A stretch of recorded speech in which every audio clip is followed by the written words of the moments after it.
Good evening.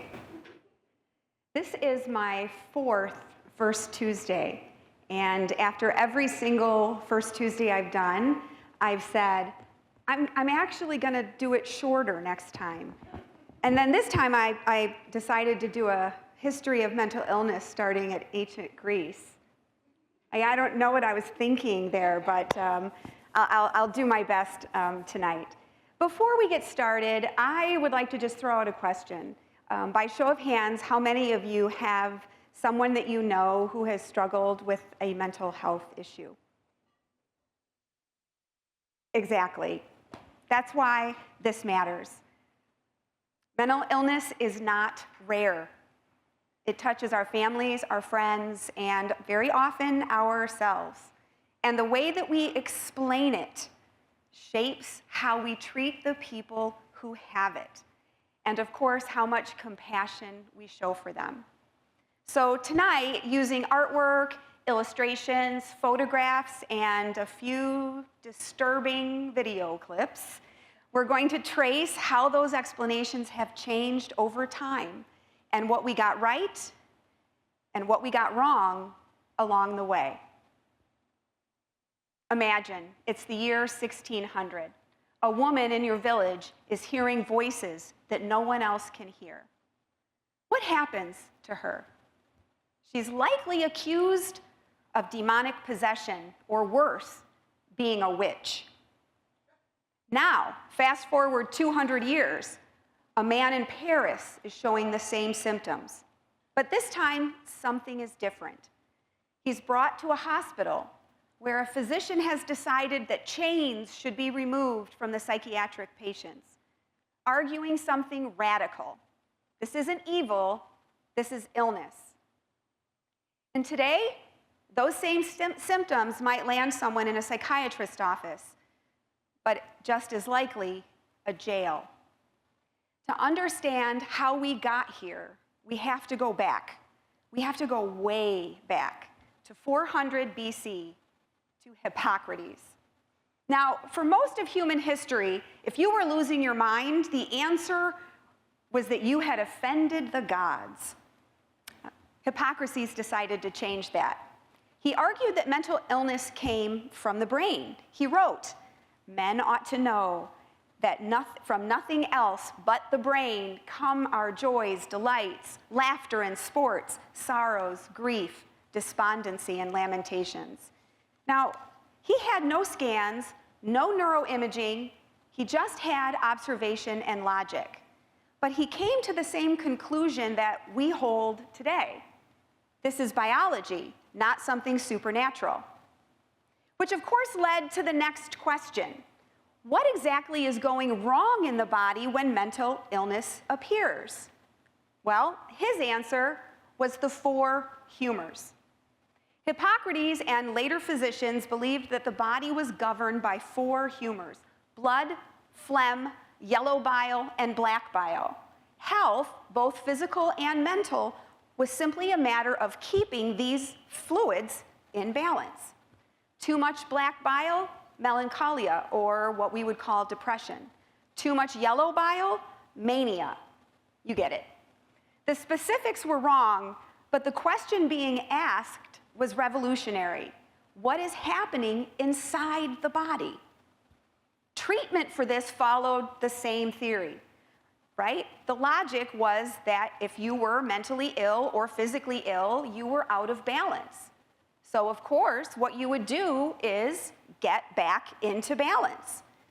Maybe your physician at the time would recommend you change your diet. Maybe a nice cucumber poultice would help relieve your fever. Maybe you should change where you live so that you have a different climate. Maybe you should rest more. But obviously, those didn't always work. So what do you do when the balance of the humors is off? Well, you drain them. That's how you get back into balance. Now, this projector is not working very well here, but what you see here is an artwork of a bloodletting. And bloodletting was the workhorse of ancient medicine. Basically what you did, you would take any kind of sharp instrument, and at the elbow, you would open a vein. and the person would bleed out until the doctor felt that, okay, we've done enough here. They would also do something called scarification.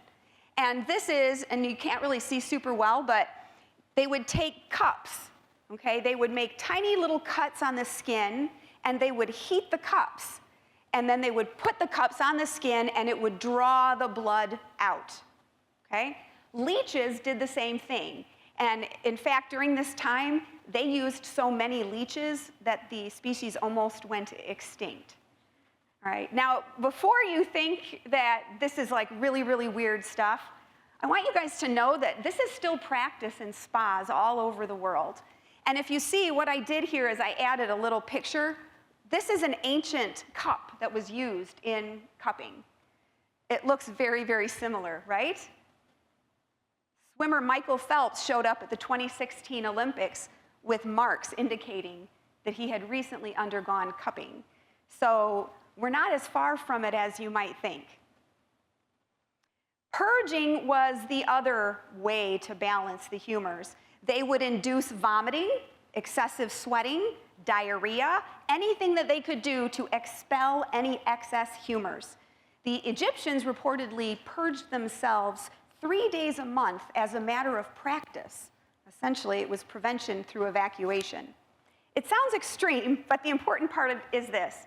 It was naturalistic. This is a big deal. It was biological. They were interested in what was happening in the body, not in some mythology. So even though it was clumsy, right, this was their attempt at real medicine. And this framework, it lasted for centuries. It crossed continents. It was wrong in the specifics, but right in its instincts. But over time, things change. Empires collapsed, and the church rose. And the question, what is happening inside the body, was replaced by a much more frightening one. What has taken hold of their soul? And the answer was usually demons. Now, before we get to demons, we need to talk about why demons made sense. Because supernatural explanations for mental illness did not arise in a vacuum. They arose in a world that had been brought to its knees. Between 1315 and 1317, the Great Famine swept across Europe. Relentless rain, failed harvests, and mass starvation. Populations were already weakened, already frightened, and already asking why when the Black Death arrived. It killed an estimated 1/3 of Europe's population. Entire towns vanished. The death was so vast, so indiscriminate, so incomprehensible that no medical framework, especially not one that emphasized bloodletting and cucumber poultices, could possibly begin to explain. Meanwhile, the 100 Years' War was devastating agricultural land and displacing populations across the continent. When suffering reaches that scale, people don't turn to physicians. They turn to God. And here's something worth understanding about human psychology, because it's as true today as it was in 1350. When science cannot explain catastrophe, cultures will reach for moral explanations. And in that climate, the church, already the dominant institution in the Western world, offered something medicine couldn't: a coherent explanation for inexplicable suffering. And increasingly, that explanation looked at people behaving strangely and said, they're evil. The goal was no longer healing. It was driving the evil out. And the methods used were horrific. Two explanations had existed side by side for centuries. Medicine, speaking of imbalanced bodies; religion, fearing corrupted souls. And in the medieval world, under the weight of catastrophe and suffering, only one of them won. As the church consolidated power across the continent, filling the vacuum left by the collapsed empires, failed harvests, and a plague that had killed every third person that anyone had ever known, It became the organizing institution of Western life. It ran the hospitals. It ran the universities. It shaped the questions that were allowed to be asked, and more importantly, what answers were permitted to be given. People began to look less like sick people and more like spiritual emergencies needing spiritual help. And if the problem is spiritual, well, then the solution is spiritual. Now, what followed was not born out of pure cruelty, and I think that that's really important to understand, even as we look at what it produced. Many of the clergy who oversaw these spiritual interventions genuinely believed they were helping, that they were fighting for the soul of the person in front of them, that the suffering that they were inflicting in this life compared to the eternal suffering they were trying to prevent, no competition. Good intentions, catastrophic outcomes.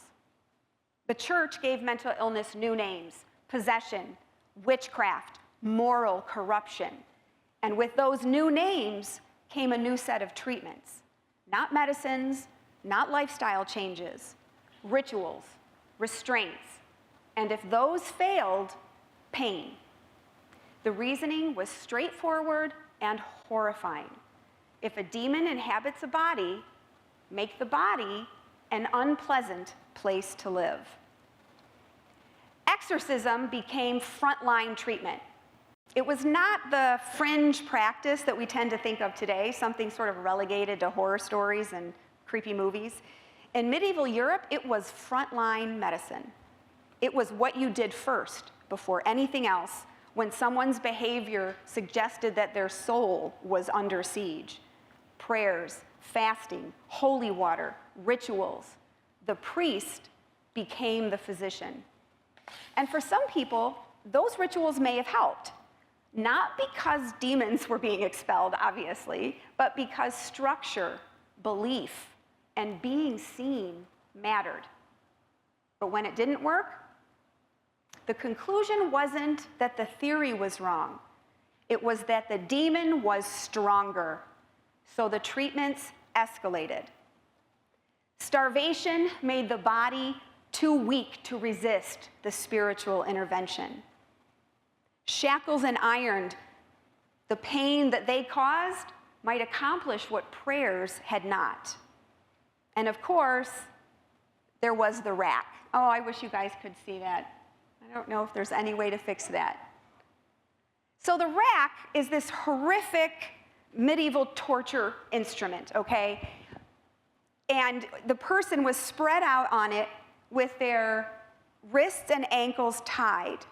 And there were warders that would turn a little thing that would tighten the ropes until the joints were dislocated. Now, the rack's presence in relation to mental illness is a little bit complicated because the rack was primarily used for criminal punishment and interrogation.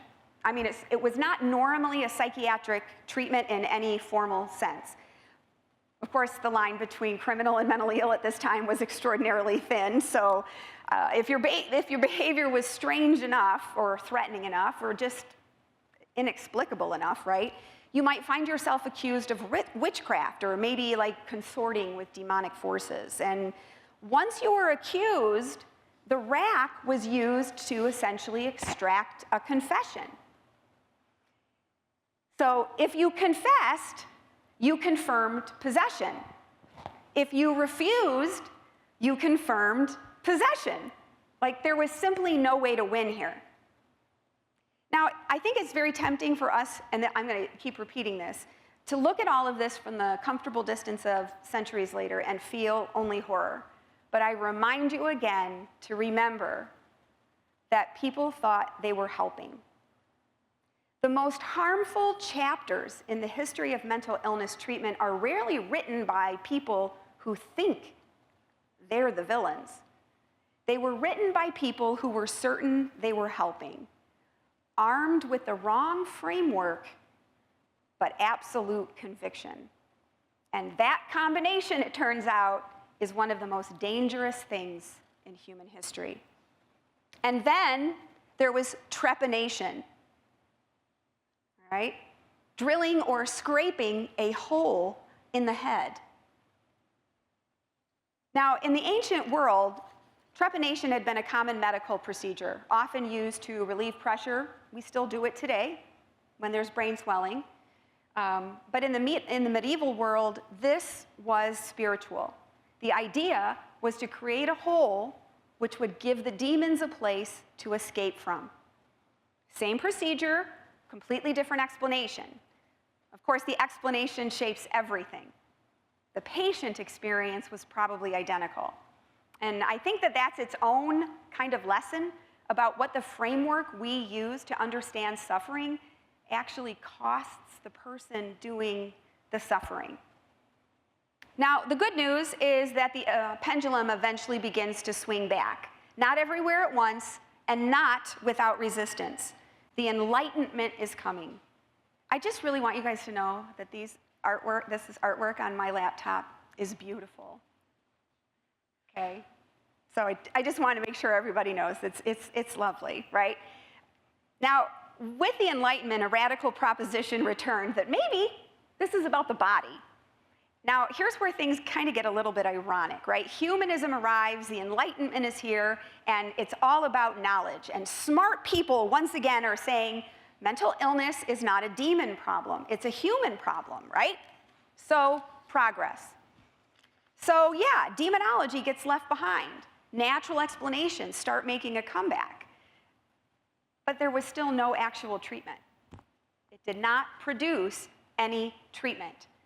What it produced was a question, a very expensive, very consequential question. If these people are sick and not sinful, what do we do with them? Where do we put them? And put them somewhere is exactly what society decides to do. Not heal them, not understand them, store them, manage them. And that management had a building. Welcome to the asylum. Now, what you have to understand is at first, the lunatic asylum was progress. Asylums were initially monasteries, and the most famous of these asylums/monasteries was founded in 1247. Its name? You likely already know it. You've likely already used it. When something is pure chaos, like when a meeting goes off the rails or your kid's birthday party just sort of descends into anarchy, you call it bedlam. The word is actually Bethlem, for Bethlem Royal Hospital in London. That's where that word comes from. This place, so peaceful looking from the outside, became so synonymous with chaos and misery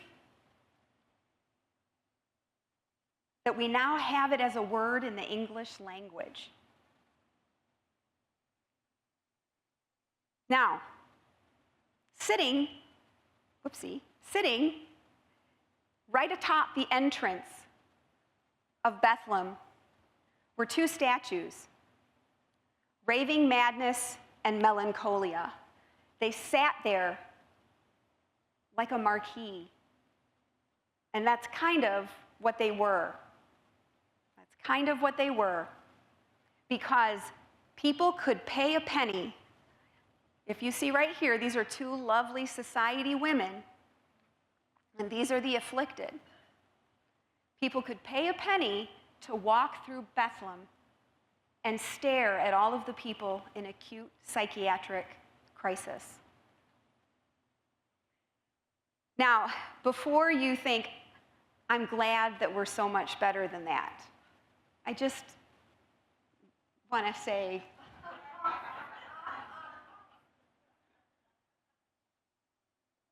right, the human instinct to observe people in pretty awful circumstances has not gone away. It's just taken on a different form. Now, the person that is most associated with the cruelest aspect of Bethlehem is this guy here, William Norris. Norris was an American sailor admitted to Bethlehem in the early 1800s. When reformers eventually came into Bethlehem and inspected his cell in 1814, what they found was this. Norris had been restrained by an iron collar, attached to a bar, fixed to the wall, and had lived that way for approximately 9 years. He was also, by most accounts, entirely lucid. He knew exactly what had happened to him. He simply had no way to get anyone who mattered to listen. His case was sketched by artists and published. Parliament saw it, the public saw it, and something shifted. Not because his treatment was unique, because it now had a face, a name, and a chain that was impossible to look away from. Norris died shortly after being found. His story exposed the system and revealed a hard truth. Care without oversight becomes cruelty. And that's a theme that we're going to revisit multiple times tonight. Enter reform. It's the late 1700s, and a French physician by the name of Philippe Pinel is looking around at the asylum system and arriving at the conclusion that seems obvious to us now, but was genuinely radical at the time. Maybe chaining people to walls doesn't actually help them. Pinel becomes one of the first clinicians of the time to argue that mental illness should be treated with dignity, that those with mental illness should be treated with dignity. Patients should be given fresh air, humane living conditions, structured routines, actual human interaction. He famously ordered the chains removed from all of the patients in the largest asylum in Paris. Whether the dramatic version of this story, which is depicted in this painting here, is entirely historically accurate is debatable. But the shift it represents is very, very real. Mental illness, Pinel argued, responded to psychological treatment. You could actually reach people. You could help them. At the same time Pinel was freeing the mentally ill from their chains in Paris, a Quaker tea and coffee merchant by the name of William Tooke was learning about a friend who had died in the York Asylum.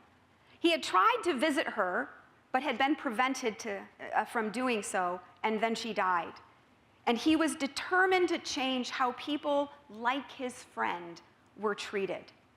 He founded the Retreat in York, a hospital with large, beautiful grounds. It offered totally different and humane conditions. They had medical care, minimal use of physical restraint. This became known as the moral treatment. The York Retreat still exists today. This is a picture taken in 2018, when after 222 years in service, it discontinued inpatient treatment. It still does outpatient treatment now, just for eating disorders, okay? So I think that's kind of neat. This idea that how you treat someone matters to the outcome of their illness seems so obvious, but in 1793, it was a revolution. And that revolution crossed the Atlantic, caught the attention of an American school teacher from Massachusetts named Dorothea Dix. In the mid-1800s, Dix started visiting jails and poorhouses, and she found people with mental illness living in genuinely horrific conditions. Unheated cells, they were chained, they were abused, they were warehoused alongside criminals because there was nowhere else to put them. And Dix decides to do something about it. She launches a one-woman advocacy campaign that spans decades and crosses multiple continents. She lobbied state legislatures and eventually Congress to fund proper psychiatric institutions. She's directly responsible for the founding or expansion of over 30 hospitals in the United States alone. If there is an unsung hero in the history of mental illness treatment in the United States, it's Dorothea Dix. And she was a teacher. I just want to say that. Many of those hospitals were built on a very specific vision, the vision of a man named Thomas Kirkbride.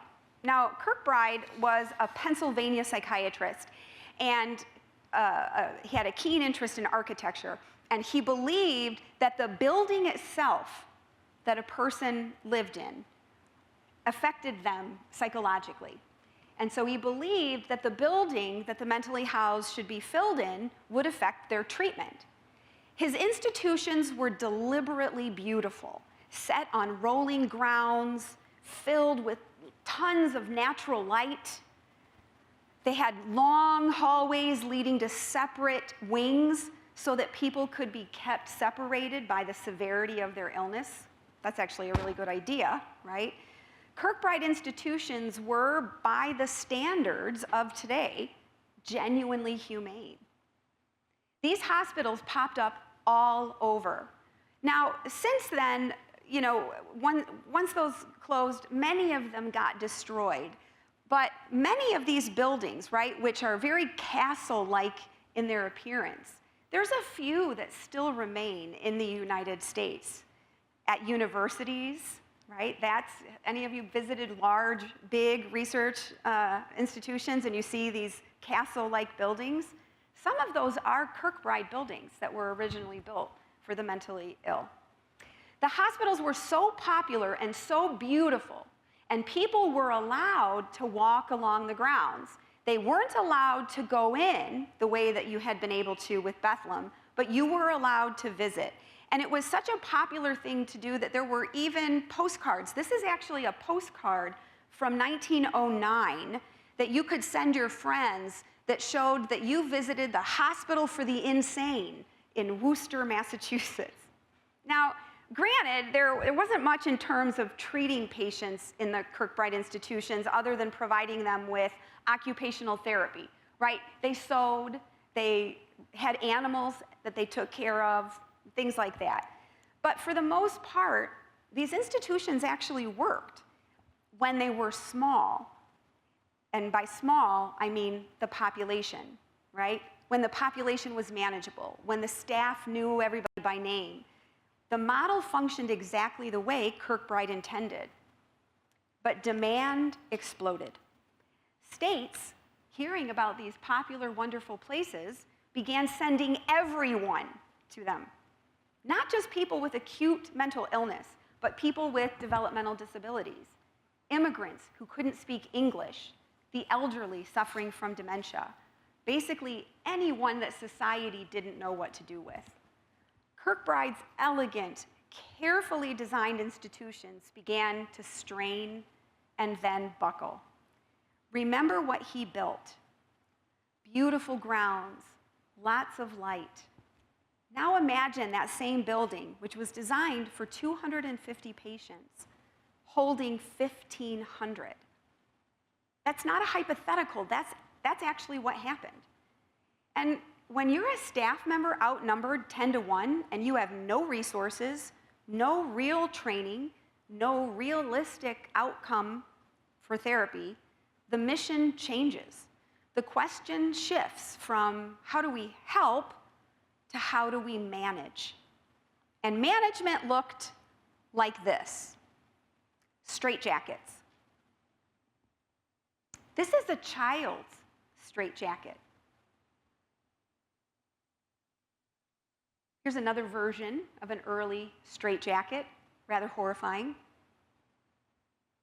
Here's a chair and restraint, very much like what William Norris experienced at Bethlehem.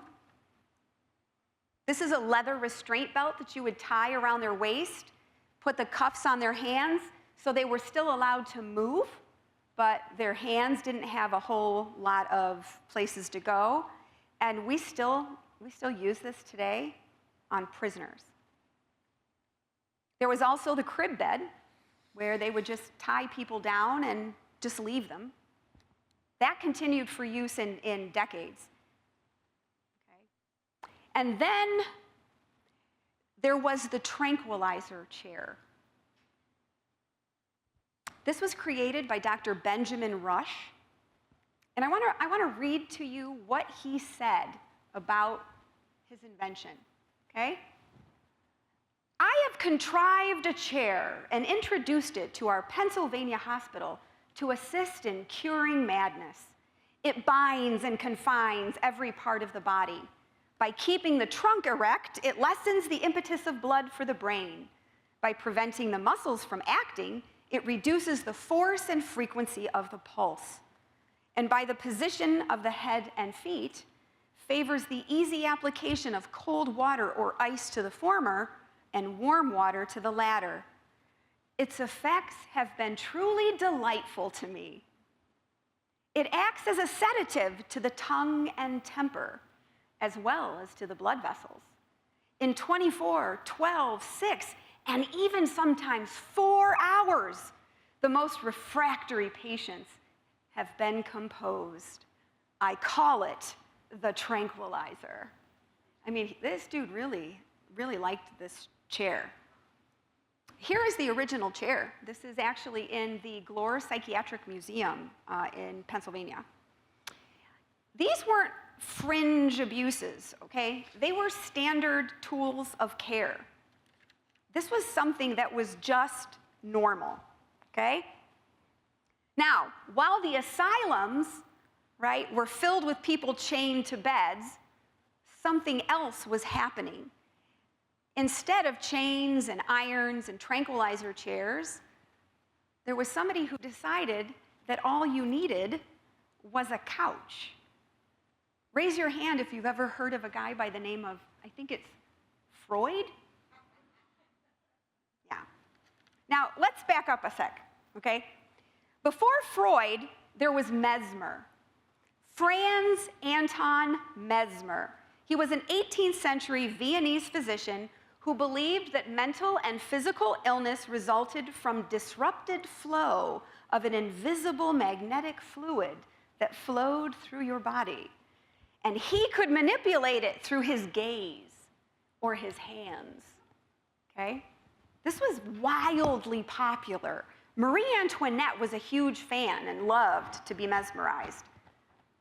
A royal commission that included Benjamin Franklin investigated in 1784 and decided that this weird magnetic fluid didn't actually exist, but they did acknowledge that something was producing results. They just didn't know what. What Mesmer had stumbled onto without knowing it was the power of suggestion. A student of his had noticed that some patients entered a calm, sleep-like trance in which they were unusually responsive to suggestion. Of course, this is what we would eventually call hypnosis. Now, that thread ran forward some years to Jean Charcot, the most famous neurologist in the world, who was using hypnosis in Paris to treat hysteria and demonstrating publicly that psychological suggestion could produce or remove symptoms. A young neurologist made the trip to Paris specifically to study under Charcot. His name was Sigmund Freud. And he came home convinced that unconscious mental processes were doing enormous work that our conscious awareness could not access. He built that insight into a full theory of the mind. 3 levels stacked like an iceberg that exists in the ether of the projector. At the surface is the conscious mind, and that holds everything that you're aware of right now. Just below it is the preconscious. Those are the memories and thoughts that you could retrieve if I asked you to. But the majority of an iceberg sits under the water, and the same applied to Freud's theory as well. The unconscious sits in this big part of the iceberg. And Freud believed that all of our fears, our drives, our forbidden desires were buried there, out of sight, but never out of influence. Now, populating those layers were 3 warring factions. The id lives entirely in the unconscious. It's primitive, pleasure-seeking, utterly indifferent to reality and consequences. The superego, its moralistic opposite, the internalized voice of parents and society, demanding perfection, punishing failure. Caught between them, the ego, operating mostly at the conscious level, tasked with brokering a livable peace. Its job was to keep the id from running wild and placating the superego's impossible demands. Freud saw psychological suffering as what happens when that negotiation breaks down. Now, Freud is one of those historical figures who was enormously influential and substantially wrong. Understanding why he mattered anyway tells us a lot about how mental health treatment evolves. While Freud did not invent the idea that psychological suffering had meaning, he built the framework that made it stick. Now, the problem was that psychoanalysis was unfalsifiable by design. If you got better, well, the theory worked. It was right. If you didn't, well, you were just resisting.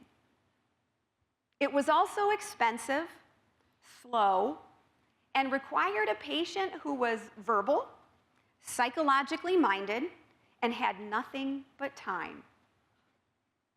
This meant it worked beautifully for wealthy neurotics who had virtually nothing else to do, but it offered nothing to those experiencing acute mental psychosis or severe depression or any of the psychiatric crises that would have landed you in a mental institution. So eventually, the field turns back to biology. And desperation leads to experimentation.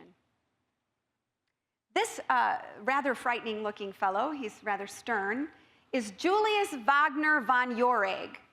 He was an Austrian psychiatrist wrestling with one of the most devastating conditions of his era, neurosyphilis. So this is the skull of someone with neurosyphilis. The bacteria eats through the brain and eventually eats right through the skull. It also would eat forward, meaning it would eventually eat away their face. But before it did that, it was invading the brain and it was causing psychosis, full-blown madness, hallucinations, delusions, total personality collapse. Now, von Jauregg had noticed something curious. Syphilis patients who had developed high fevers, for whatever reason, sometimes showed unexpected improvement in their psychiatric symptoms. So he did what any reasonable person would do. He deliberately gave his patients malaria. Now, malaria, right, that's caused by a parasite, and it causes incredibly high fevers. And von Jauregg's logic was that the sustained high fever would kill the syphilis bacteria. And sometimes it worked. It worked often and well enough that von Jauregg won the Nobel Prize for it. That's right, a man who gave his patients malaria won the Nobel Prize. Now, if you're thinking, giving them malaria? No big deal. Then you'll probably be really excited about what I'm going to talk about next, which is insulin shock therapy. Manfred Sakel was a Polish physician who stumbled onto insulin shock therapy quite accidentally. He was working at a clinic in Berlin using sub-coma doses of insulin to treat drug addicts and individuals suffering from psychosis. One of his patients slipped into a coma unintentionally. Okay? Upon recovery, the patient reported experiencing improved mental clarity. Sakel reasoned that this treatment might work for other severely mentally ill patients. So he decided to induce insulin shock, which is the coma, and he did that, right? He gave people so much insulin that it induced very severe hypoglycemia. And they would first seize, they would go into a seizure, and then they would fall into a coma. The problem was the rate of death for insulin was just really, really high, more than he was comfortable with, which makes me think, well, what was the number that he was comfortable with? But anyway, so he began to experiment with a drug called metrazole. Now I'm going to click here and I'm going to show you guys a video that may bother you. So I just want, if you are a type of person that gets queasy about medical procedures or something, you may want to look away, okay? So he would use this metrazole, he would inject it, and the person would go into a very, very intense seizure. Now, the patients were awake.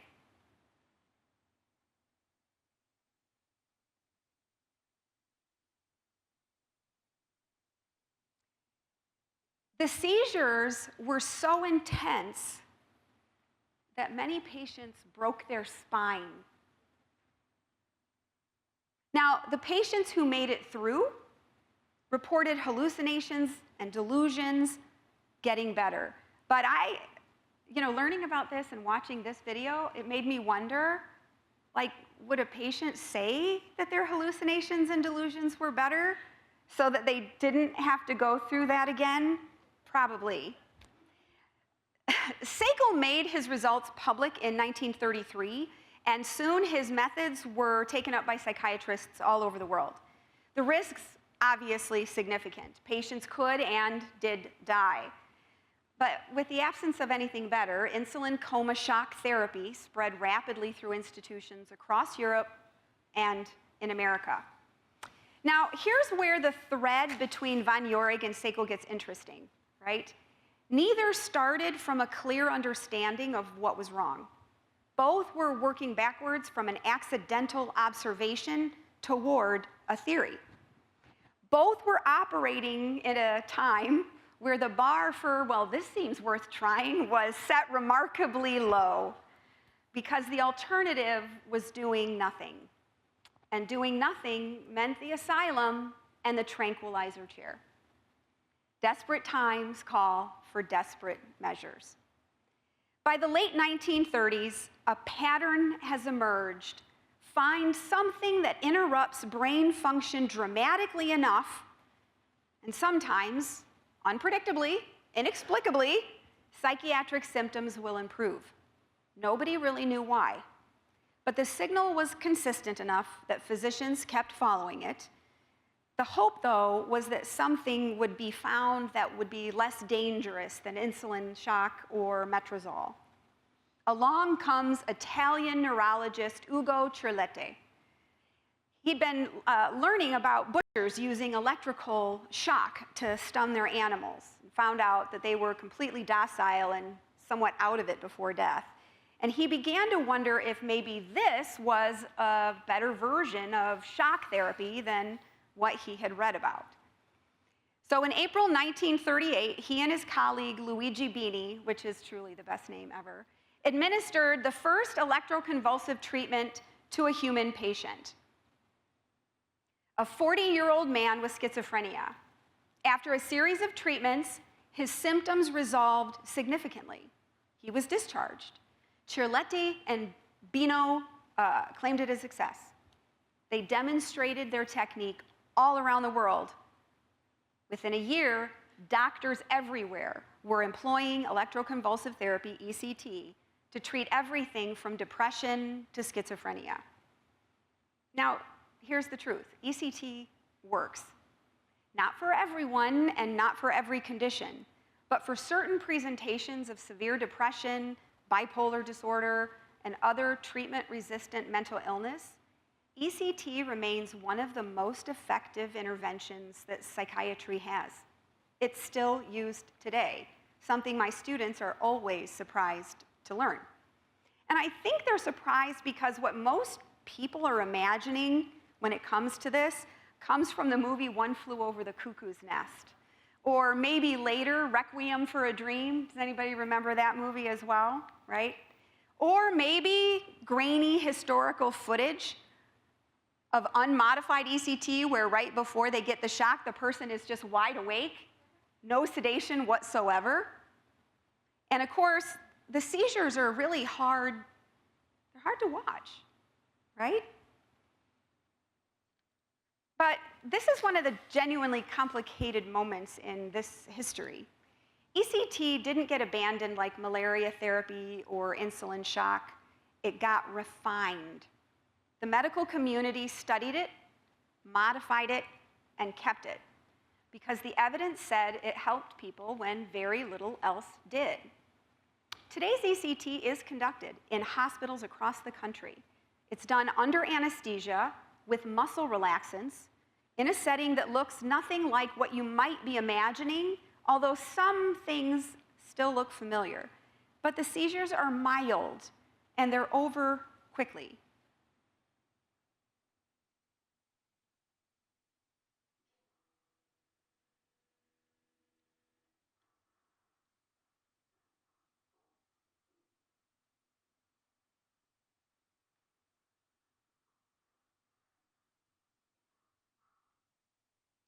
That's it.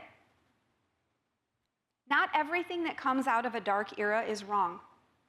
Sometimes the desperate experiment survives long enough to become legitimate medicine. ECT is living proof that these two things can both be true.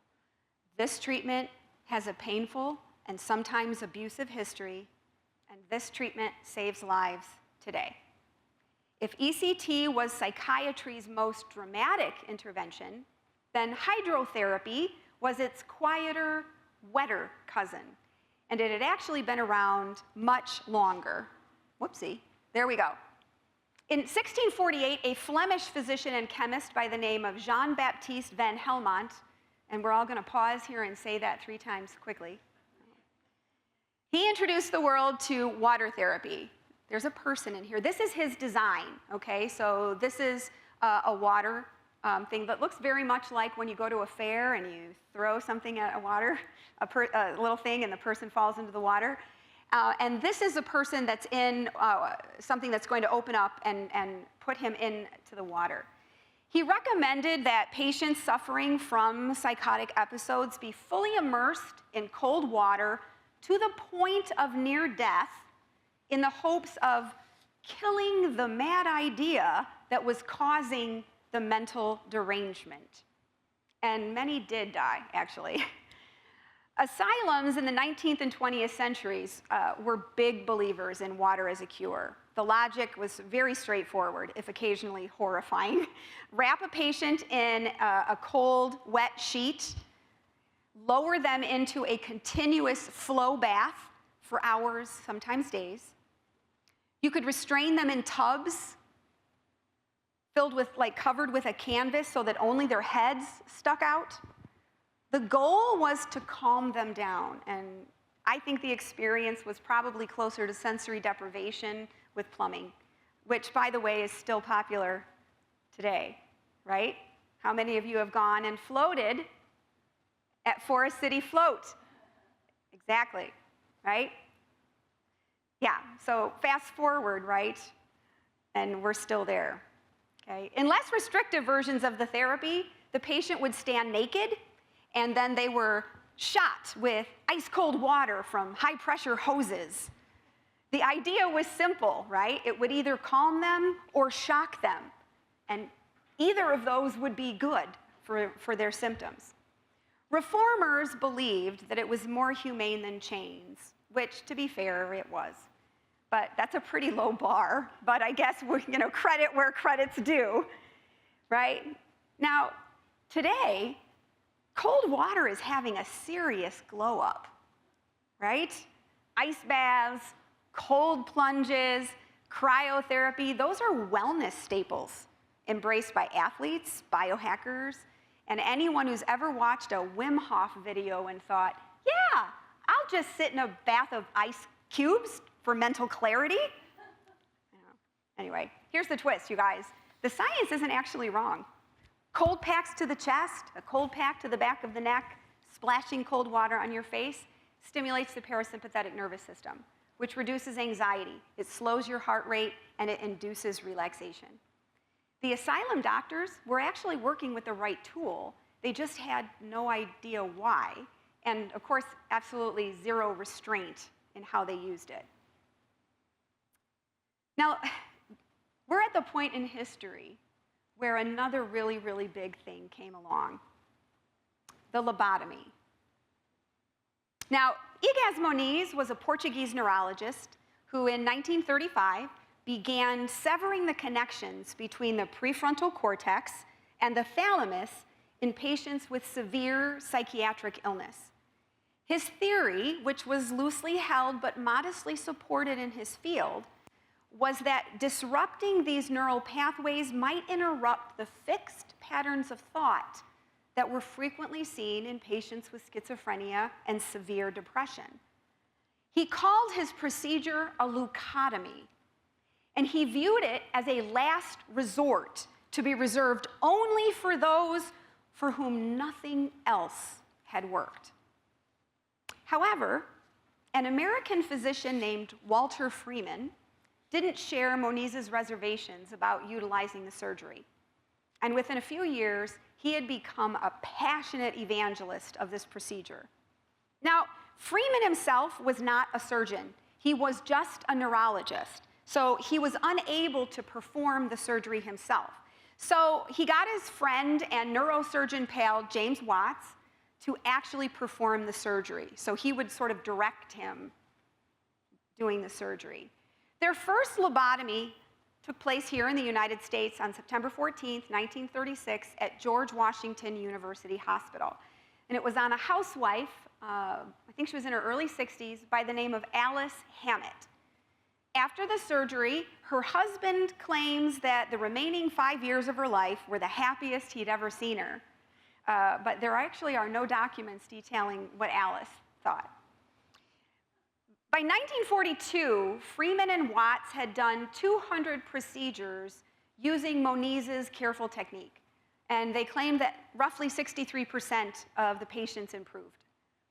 However, Moniz's technique, which required drilling into the skull in an operating room with anesthesia, had not been widely adopted by mental asylums for the patients that the procedure was designed for, because asylums had no operating rooms. They didn't have surgeons. They didn't have anesthesia. They certainly didn't have a budget that would have supported this kind of procedure. So Freeman imagined something that was faster, simpler, could be done outside of an operating room and wouldn't require a surgeon. You see where this is going? He wanted to be able to do it himself. He'd become aware of an Italian psychiatrist named Amaro Fiumberti, who was doing lobotomies, who was doing the same thing that Moniz was doing, except he was doing it by inserting a tube into the brain through the eye socket, okay? Fiumberti would get the tube in there, and then he would take a mallet, like that, and he would hit the tube with the mallet to make sure that it was at the depth that he wanted it to be, and then he would inject alcohol or formaldehyde through the tube to dissolve the brain tissue. So he was doing chemically what Moniz had been doing mechanically, okay? So in 1945, Freeman began experimenting on cadavers in order to find a easier way, I guess you could say, to access that part of the brain. And one day he was in his kitchen, and he went to reach for an ice pick. You can't make this stuff up because it's actually true. And the idea came to him. He could use an ice pick-like instrument to do what Moniz was doing. So he developed a procedure where he would insert that instrument under the upper lid above the eye socket until it hit the orbital bone. And I think what I'll do now is jump ahead here, and I just want to warn you guys, okay? This is film of a lobotomy. I personally find the point when he breaks the bone to be really disturbing. So let's go back here. So their first transorbital ice pick lobotomy was performed on a depressed 29-year-old housewife named Sally Ionesco. Right? So as you can see from this picture, the procedure was viewed as a success. Her daughter reported that her mother was no longer suicidal after the procedure and was very, very happy. Freeman was thrilled. Now, his neurosurgeon pal, James Watts, however, was not thrilled. In fact, he was appalled that Moniz's very thoughtful procedure had been turned into a very impulsive, in-office procedure. They fell out of favor with one another, and eventually Freeman had to quit performing the procedure in their shared office. He did, however, continue to perform it elsewhere. He would go to hospitals, institutions, even hotel rooms, and he would invite folks to come watch. He became rather indiscriminate in his approval of who should be lobotomized, and it became a popular procedure to fix someone's behavior that was just questionable. He took his transorbital lobotomy on the road in a vehicle he called the lobotomobile. This is Freeman in his later years in his lobotomobile. This is real, okay? He traveled state to state, demonstrating the technique to physicians at about $250 a pop, right? Leave it to an American physician to make money off of a medical procedure, right? In 1948, he nominated Egas Moniz for the Nobel Prize, which he won the following year. So 2 Nobel Prizes just in this timeline, right? In July of 1952, Freeman performed 228 transorbital lobotomies in a 2-week period in West Virginia for a state-sponsored lobotomy project dubbed Operation Ice Pick by the newspapers. Okay? Yeah. Great, right? He performed or supervised approximately 3,500 lobotomies over his career. It's believed that about 50,000 total lobotomies were performed in the United States. And while many people did benefit from the transorbital lobotomy, about 15% died, and many patients were left significantly incapacitated. They would have diminished cognitive ability, requiring relearning of such things as walking and talking and using the bathroom. Others lost use of their limbs, regressed psychologically to a childlike state, maybe even went into a vegetative state and needed lifelong hospitalization. One of the patients who did not benefit from their lobotomy was a young woman named Rosemary Kennedy. Rosemary Kennedy was 23 years old when her father, Joseph Kennedy, authorized a lobotomy without her mother's knowledge. She had been described as mildly intellectually disabled, increasingly difficult to manage. She had mood swings, she would sneak out at night, she would do embarrassing stuff. And for a father who intended for at least one of his sons to become president of the United States, this was unacceptable. The procedure was performed by Walter Freeman himself, and it left Rosemary permanently incapacitated. She lost the ability to speak more than a few words, and she spent the rest of her life in an institution in Wisconsin. She lived to be 86, and this is one of the last photographs taken of her. Rosemary Kennedy is not an outlier. She's an illustration of what the ice pick lobotomy was most often used for. Not the most severe, the most agitated, the most treatment resistant. It was used for the inconvenient. Women, disproportionately, who were considered difficult. Raise your hand if you're a woman who probably would have been lobotomized. Yeah. Now, it wasn't only women, right? Okay? And it wasn't only families like the Kennedys acting out of misguided concern. This cute little kid here is Howard Dully. He was 12 years old when his stepmother convinced Walter Freeman to lobotomize him. 12. He was not psychotic. He was not dangerous. By most accounts, he was a normal 12-year-old boy who didn't get along with his stepmother. Freeman's notes describe his stepmother's complaints. Howard doesn't react to punishment. Howard objects to going to bed. Howard daydreams. He turns on the lights when there's sunlight out. Freeman performed the lobotomy anyway. Howard was sedated with electroshock, and the procedure was done in under 30 minutes. He was never told what happened to him. So there he is before. There, Freeman had photos taken of the surgery, and there is his swollen face afterwards. After the lobotomy, Howard shuffled through mental institutions, foster care, homeless shelters. He spent decades trying to understand why he struggled with relationships, with work, with money, before finally piecing his own story together as an adult. He documented his experience in a 2007 NPR story, and he wrote a memoir called My Lobotomy. He said, "I've always felt like something was missing, like there's a part of me I'm not able to find." This is Howard today, so it looks a little bit better, okay? You know, the lobotomy never cured anything. What it reliably produced was a person who was easier to manage. Freeman himself described the goal as creating a surgically induced childhood where someone could essentially be re-socialized, just enough to alter the personality, just enough to make them quiet.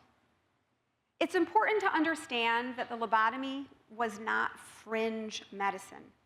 It was mainstream, celebrated, Nobel Prize-winning psychiatry. And families and doctors were desperate. Institutions were overwhelmed. Into this vacuum came a procedure that promised, or at least thought it promised and briefly delivered, a calm. That it was delivered by fundamentally destroying someone's personality and agency was a cost that people were willing to accept. And I think that that's the part that horrifies me the most. Not that it happened, but that it happened with the full endorsement of the medical establishment and families. And that willingness to do that tells us something uncomfortable about how little the mentally ill were valued at that time. The lobotomy fell out of favor in the late 1950s, but not because of a sudden ethical awakening.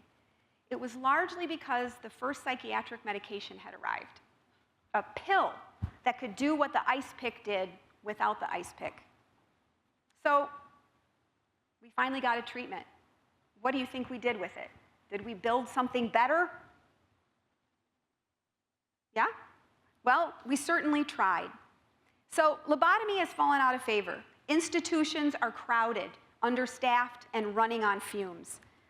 In 1952, a French surgeon was looking for something to reduce post-surgery shock. He tried a new antihistamine and noticed that it made patients remarkably indifferent to their surroundings. Not sedated, they were just really calm. A psychiatrist named Jean Delay heard about the discovery and decided to try it on a severely psychiatric patient who had not responded to anything he had tried yet, and it worked. Chlorpromazine, known as Thorazine, was born, and psychiatry would never be the same. Thorazine didn't sedate patients the way all of the previous drugs used had. It didn't knock them out. What it did was quieter and more profound. It reduced the intensity of psychotic symptoms. The voices didn't disappear, but they did recede. The agitation softened. And this is an ad. Emotional control regained, a family restored, thanks to a doctor and Thorazine, right? the effect on institutions was immediate and visible. Wards that had been locked, chaotic, dangerous, were quiet. Restraints came off. People who hadn't been able to have a coherent conversation for decades were having them. Physicians walked through their facilities and saw something that they never thought they would see again: patients who were present. And I think it's difficult to overstate how seismic this must have felt to people working in mental health care at that time, right? They finally had a medicine that worked on psychosis. It wasn't a fever, it wasn't a coma, it wasn't shock, it wasn't an ice pick, it was a pill taken daily that let people function. The institutions emptied. Long-term patients began to be discharged. The logic was sound. If medication can manage symptoms, people don't need to be institutionalized. They can live in the community. And that idea, which was radical, hopeful, and not entirely wrong, was about to become federal policy.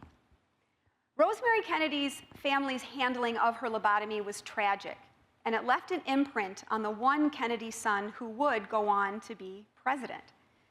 John Kennedy arrived at the presidency with a genuine, informed awareness of what institutional life did to people and what it didn't do for them. In 1963, he signed the Community Mental Health Act, calling for a national network of community mental health centers that would provide outpatient care, crisis services, and support for people transitioning out of institutions. Thorazine had made that possible. The goal was to reduce hospital population by about half and replace institutional care with something better, something more humane, something local. The vision was genuinely compelling. Instead of warehousing people in massive remote institutions, you meet them where they are: neighborhood clinics. Deinstitutionalization wasn't a fringe idea or a budget trick. It was a legitimate civil rights argument. It said that people with mental illness deserved to live in the world, not be removed from it. And in those early years, there was a lot of cause for optimism. State hospital populations dropped dramatically. People went home. Families were reunited. It looked like progress. Kennedy was assassinated 5 weeks after he signed this act. And so the community mental health centers that he dreamed of were never fully funded. The infrastructure that was supposed to catch people when they left institutions was built in pieces, underfunded from the start, and distributed unevenly across the country. Roughly 2 decades later, Ronald Reagan inherited a system already on shaky ground and then pulled the financial rug out from under it when he signed the 1981 Omnibus Budget Reconciliation Act. That act converted mental health funding into block grants for states, which sounds reasonable, right? Until you realize that it came with a 25% budget cut and zero requirement for any of that money to actually go to mental health services. States predictably spent it on other things. The community mental health centers that were supposed to replace the hospitals never got fully built.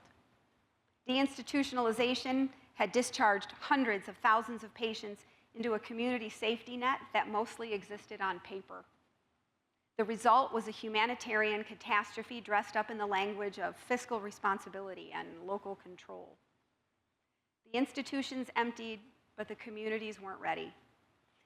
Now, for a while, the gap was manageable enough that nobody in power, like the president or anyone high up, ever had to actually see it or look at it directly, at least not yet. Now, prior to all of this, something else had been happening in the broader culture, something that would permanently change the relationship between Americans and psychiatric medication. The pharmaceutical industry had noticed something with Thorazine. The market for psychiatric medication didn't have to stop at the hospital door. In 1955, Milltown, the first mass market tranquilizer, became the fastest selling drug in American history. So up in the corner, if you can't tell, it says, proven effective for the tense and nervous patient. Proven in over 3 years of clinical use, specific relief of anxiety and muscle tension. And then this, I hope that this shows up.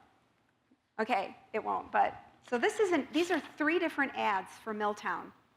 This first one is about PMS, okay? So if she's PMSing, tranquilizer, okay? This one's about pregnancy, tranquilizer.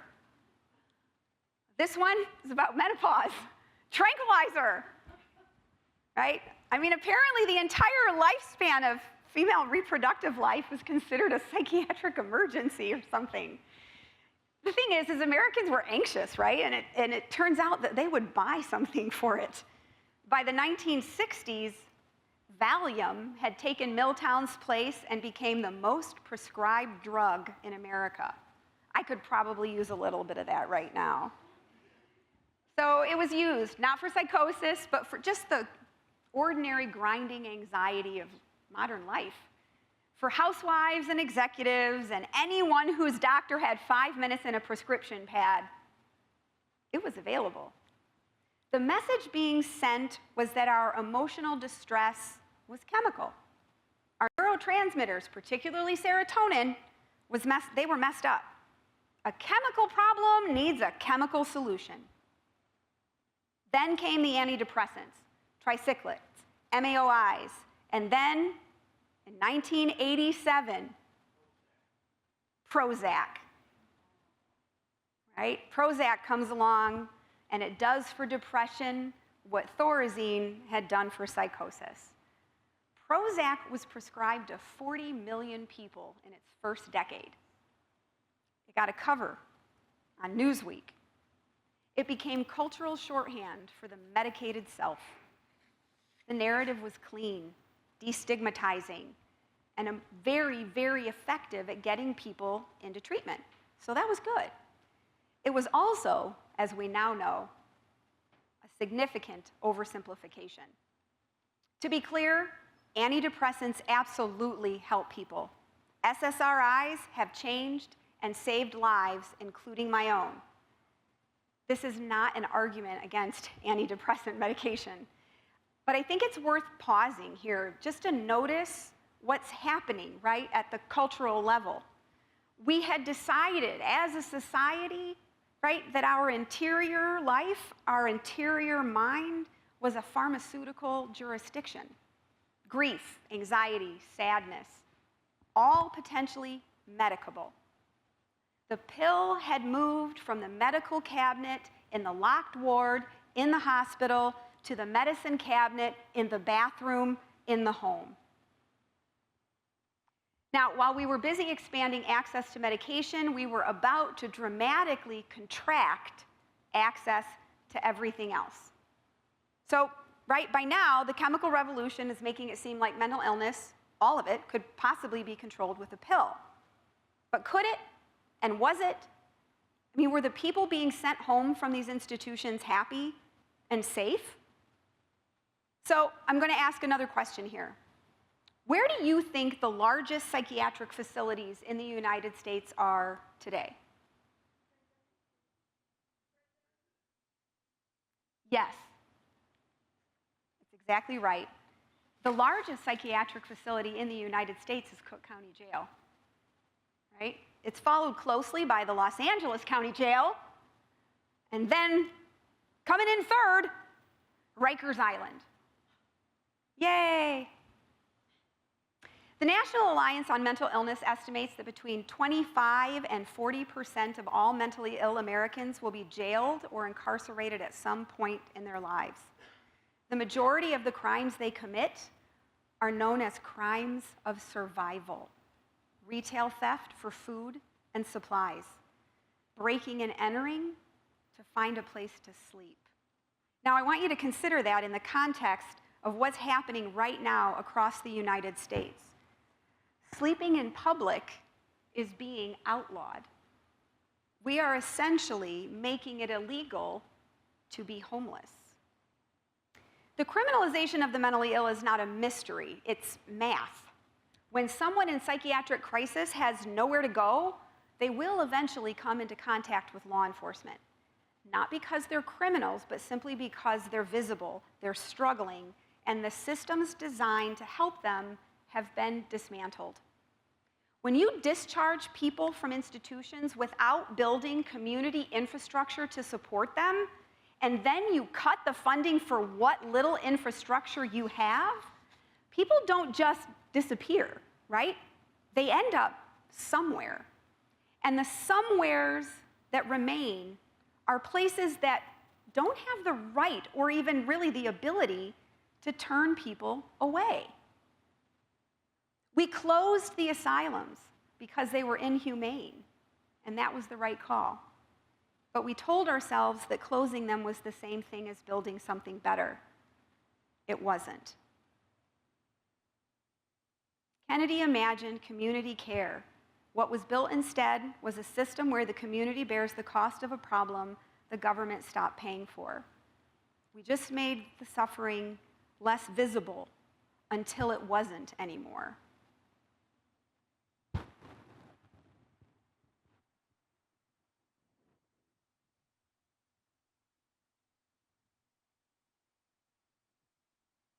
We criminalized suffering for decades.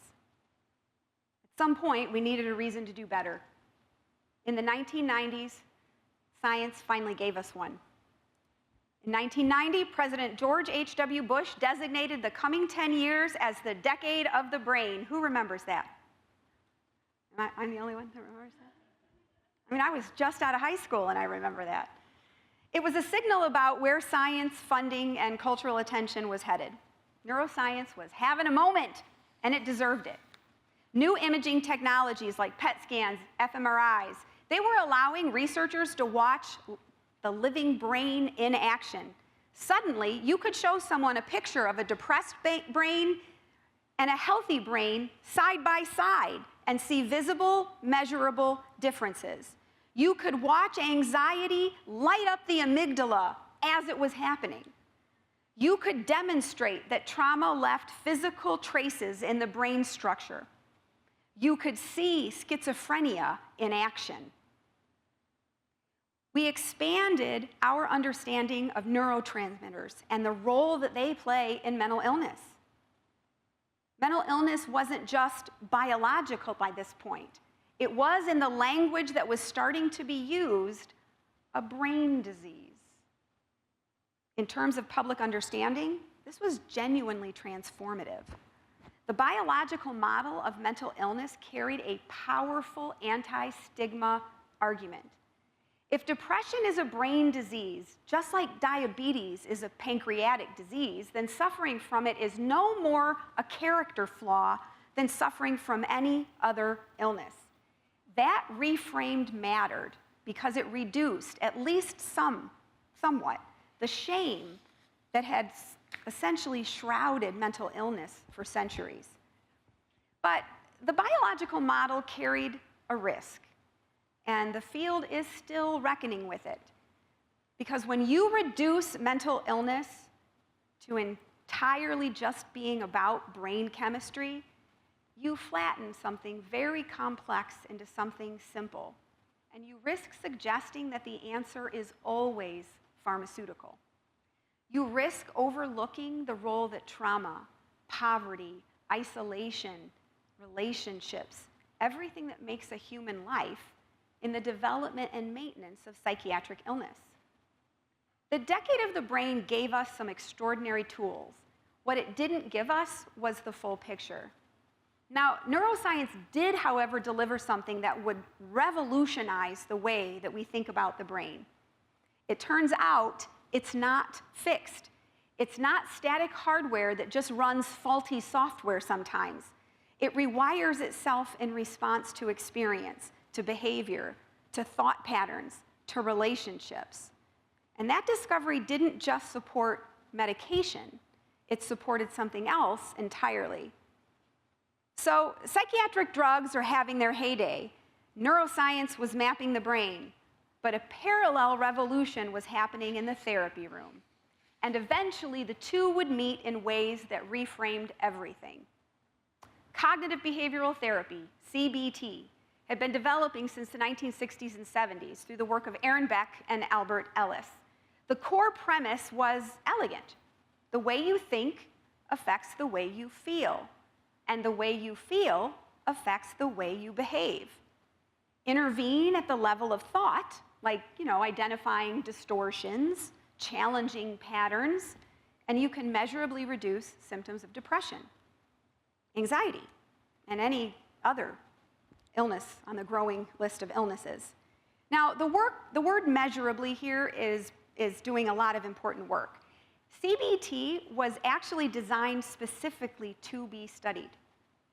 This is far different from the unfalsifiable psychoanalysis of Freud. It was manualized, testable, replicable, and the research came back positive, consistently, across populations, across conditions.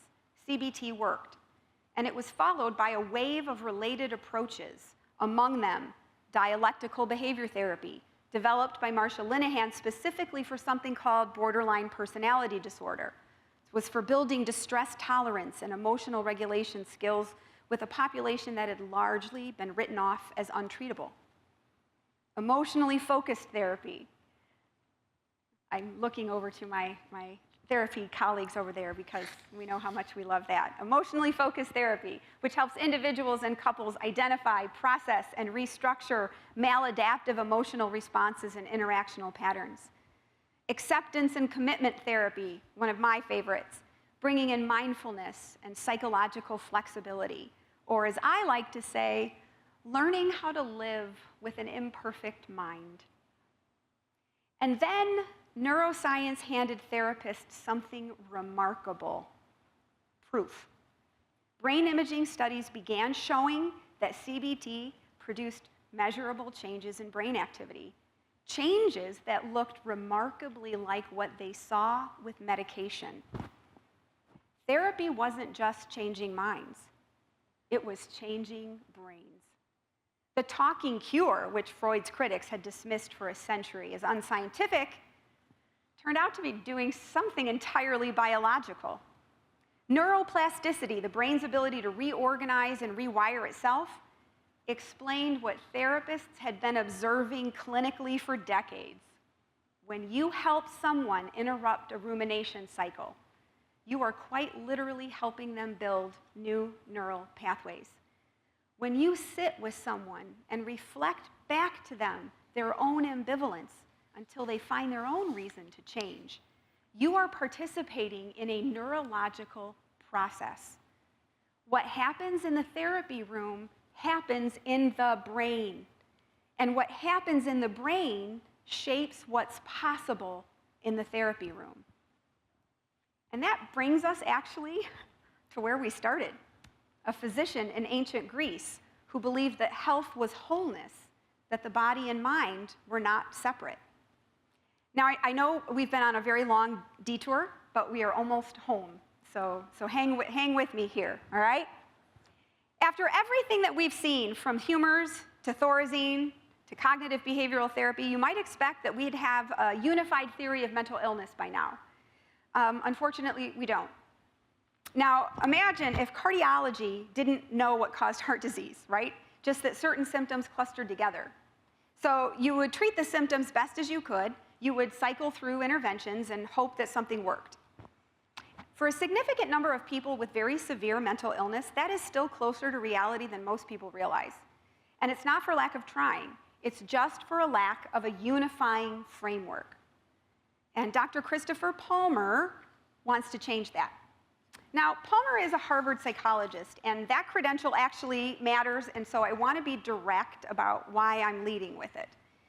The theory that I'm about to discuss with you has found enthusiastic audiences in some corners of the wellness world: the diet optimization community, biohackers, the Secretary of Health and Human Services, and other spaces not known for rigorous science.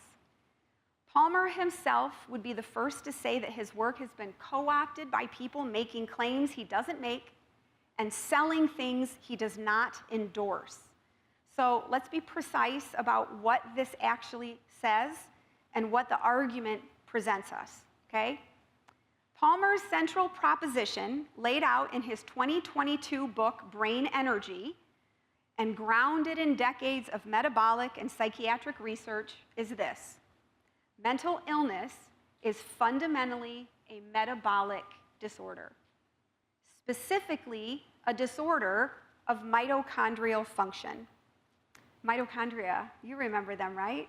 Powerhouse of the cell, right?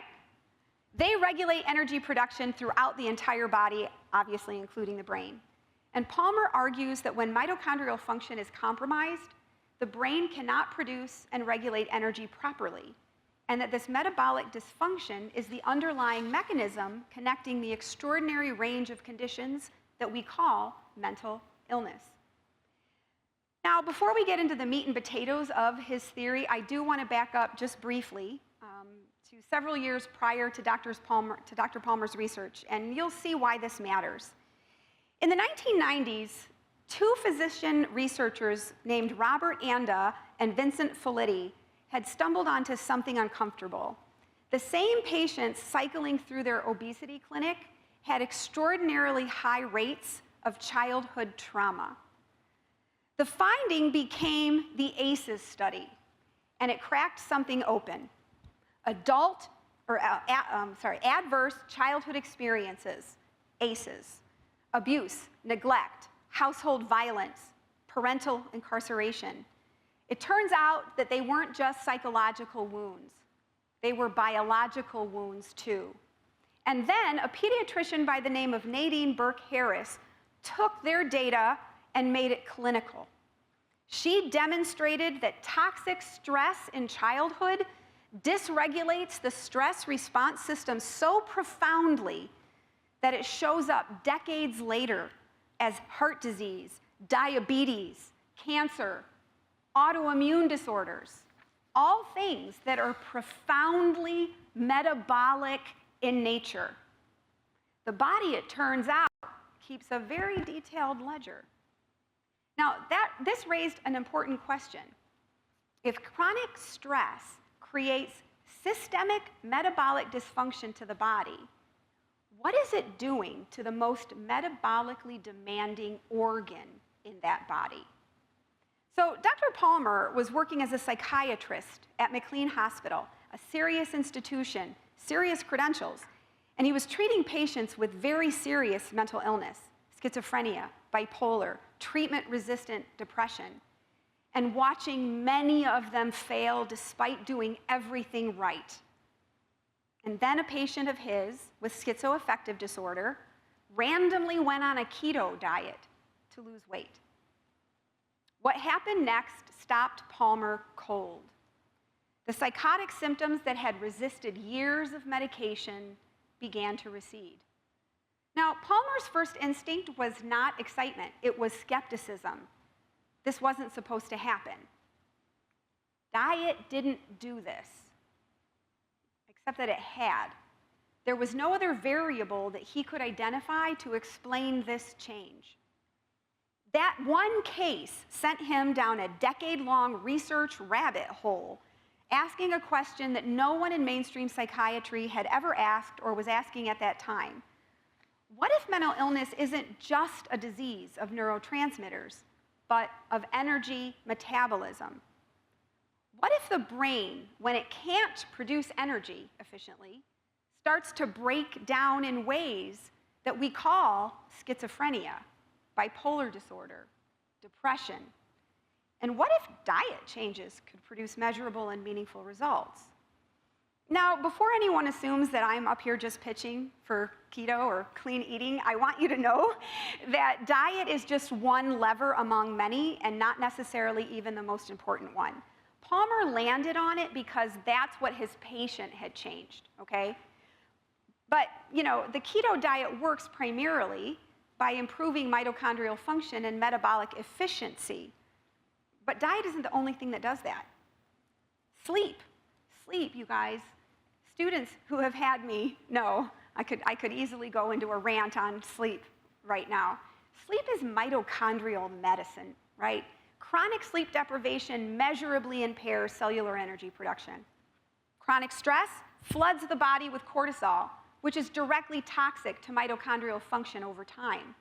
Highly processed foods, they trigger inflammation and contribute to insulin resistance, which affects energy production throughout the entire body. Toxin exposure can impact mitochondrial function. Substances like alcohol and other drugs actually damage mitochondrial membranes. Trauma, particularly early trauma, appears to alter mitochondrial gene expression in ways that persist into adulthood. Virtually everything that we know that affects mental health turns out to also affect mitochondrial function. That is not a coincidence that Palmer thinks we should keep ignoring. So Palmer isn't arguing that everyone with depression just needs to eat better, okay?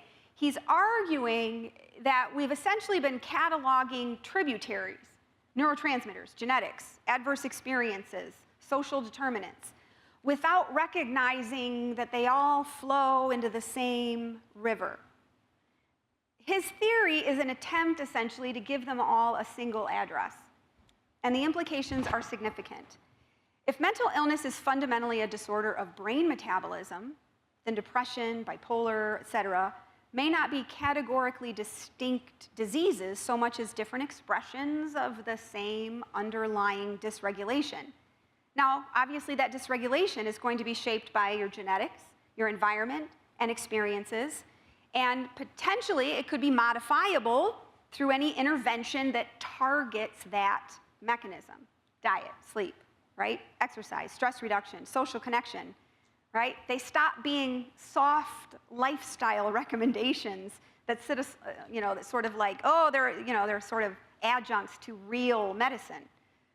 Maybe they're acting on the disease itself. So now you might be asking, well, then what's the point of going to therapy if I can just fix my problems with better sleep and a new diet? Ha! Brain energy theory does not threaten therapy, not at all. In fact, it explains it. As I've said, neuroimaging research shows that successful cognitive behavioral therapy produces measurable, visible changes in brain structure and function. And so I want to show you another example of this, okay? This is a PET scan of a patient with obsessive-compulsive disorder who went through 6 weeks of a type of cognitive behavioral therapy known as exposure response prevention.